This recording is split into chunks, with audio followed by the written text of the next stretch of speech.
बिहार में चुनावी हलचल पूरी तरीके से तेज है और आज बीजेपी की ओर से उम्मीदवारों की दूसरी सूची भी जारी कर दी गई है।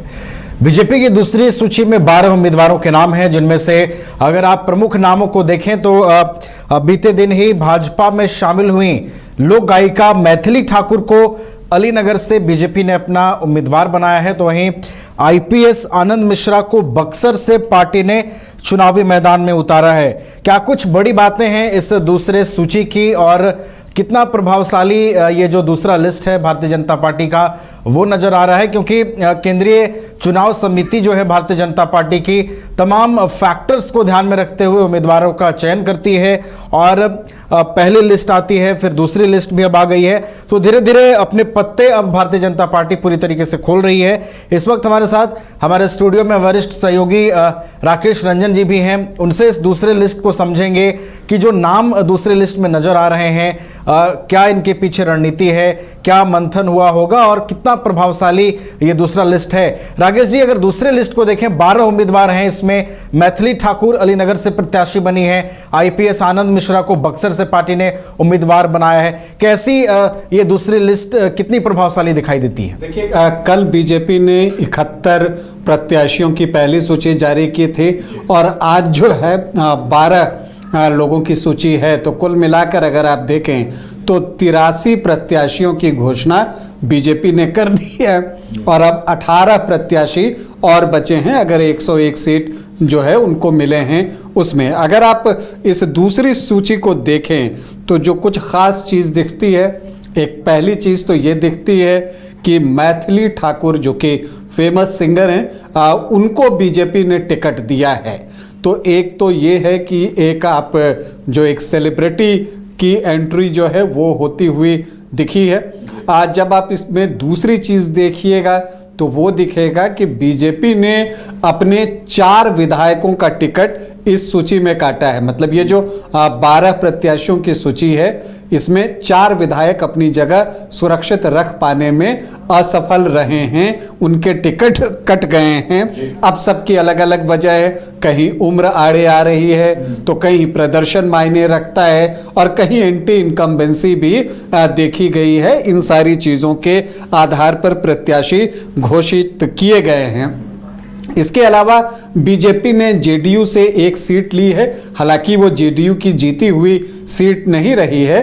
पिछली बार जेडीयू को वहाँ हार का सामना करना पड़ा था, लेकिन बीजेपी ने वो एक सीट ली है। तो ये चीज़ें दिखती हैं और एक ख़ास बात ये कि प्रभुनाथ सिंह के भाई केदारनाथ सिंह जो कि बनियापुर से चुनाव लड़ते हैं, अभी तक आरजेडी के टिकट पर वो विधायक हैं, लेकिन उन्होंने जो है बीजेपी ज्वाइन किया है और अब वो बीजेपी के टिकट पर बनियापुर से चुनाव लड़ेंगे।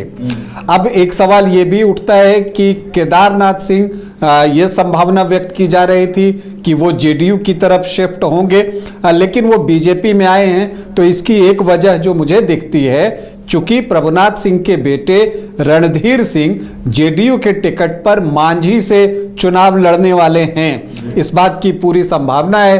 तो अब अगर आप वहां पर देखिए कि अगर रणधीर सिंह मांझी से चुनाव लड़ेंगे जेडीयू के टिकट पर, तो एक ही परिवार के 2 लोगों को टिकट देने से बचने के लिए ये बीजेपी और जेडीयू की अंडरस्टैंडिंग जान पड़ती है कि फिर केदारनाथ सिंह को जेडीयू ने जो है अपने टिकट से न चुनाव लड़ाकर बीजेपी की तरफ किया और अब वो कमल के फूल के निशान पर चुनाव लड़ते हुए नजर आएंगे। जिन 4 विधायकों का टिकट कटा है उसमें अगर आप देखें तो अलीनगर से मिश्रीलाल यादव का टिकट कटा है। इस बात का अंदेशा उन्हें हो गया था, पिछले कुछ एक 2 साल से वो विवाद में भी थे, तो इस वजह से उन्हें अंदेशा था कि उनका टिकट कट सकता है। इसीलिए 4 दिन 5 दिन पहले उन्होंने पार्टी से इस्तीफा भी दे दिया है।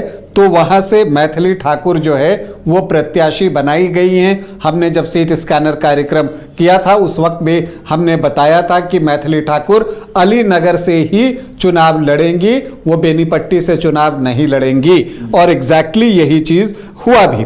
इसके बाद जो दूसरे विधायक जिनका कि टिकट कटा है वो हैं छपरा से सीएन गुप्ता।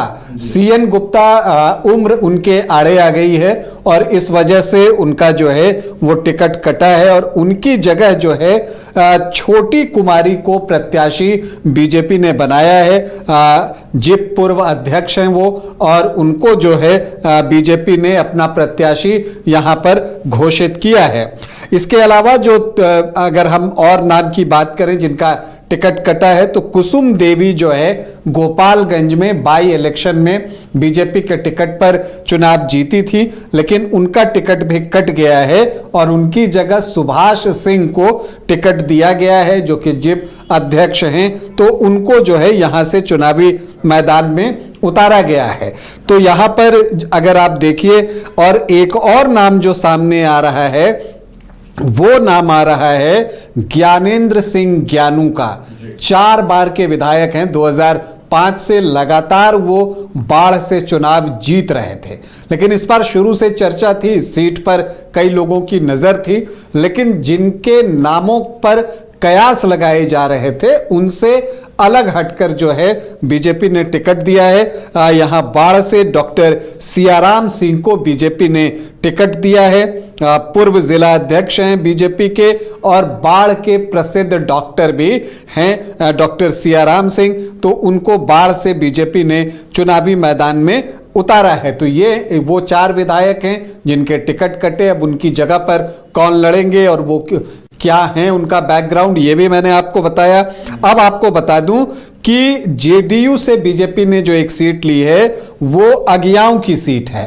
अगियाओं सीट पर पहले जेडीयू चुनाव लड़ा करता था, लेकिन पिछली बार भी वो हार गया था यहां से, लेकिन इस बार वो सीट जो है बीजेपी को मिली। जेडीयू से वहां प्रभुनाथ प्रसाद चुनाव लड़ते थे, लेकिन बीजेपी ने महेश पासवान को यहां से टिकट दिया है। इसके अलावा जो एक बड़ा नाम है वो आनंद मिश्रा का है, जिनको कि बक्सर से चुनावी मैदान में उतारा गया है। बक्सर लोकसभा लड़ने के इरादे से ही वो आईपीएस के जॉब से जो है वीआरएस लेकर यहां आए थे, लेकिन उस वक्त बीजेपी ने उनको टिकट नहीं दिया था लोकसभा चुनाव में।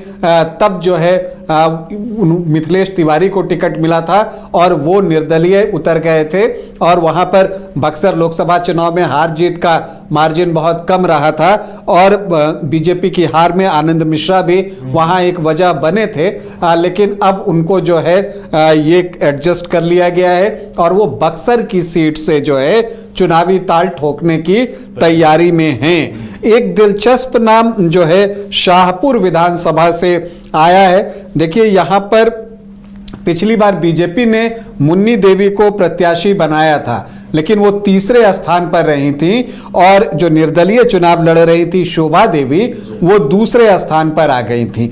दरअसल मुन्नी देवी और शोभा देवी जो है रिश्ते में जो है वो आपस में, जिसको आप गोतनी कहते हैं, जेठानी देवरानी वाली बात है।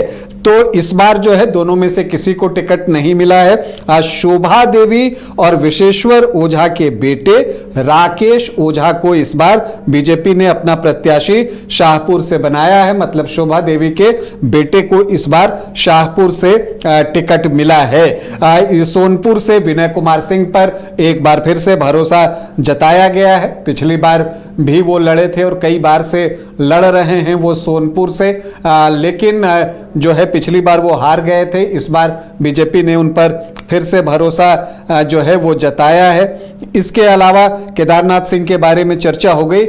एक सीट है मुजफ्फरपुर की सीट, यहां पर सुरेश शर्मा जो हैं लगातार बीजेपी के टिकट पर कई चुनावों से चुनाव लड़ते रहे हैं। पिछला चुनाव हालांकि वो हार गए थे और उनकी आयु जो है वो ज्यादा है, तो उम्र की वजह से उनका टिकट कट गया है और उनकी जगह रंजन कुमार को चुनावी मैदान में उतारा गया है। नित्यानंद राय के करीबी भी माने जाते हैं, तो उनको यहां से टिकट दिया गया है। हायाघाट से एक बार फिर रामचंद्र प्रसाद पर ही विश्वास जताया गया है, वो अभी जो है विधायक हैं, तो उनको फिर से टिकट मिलेगा।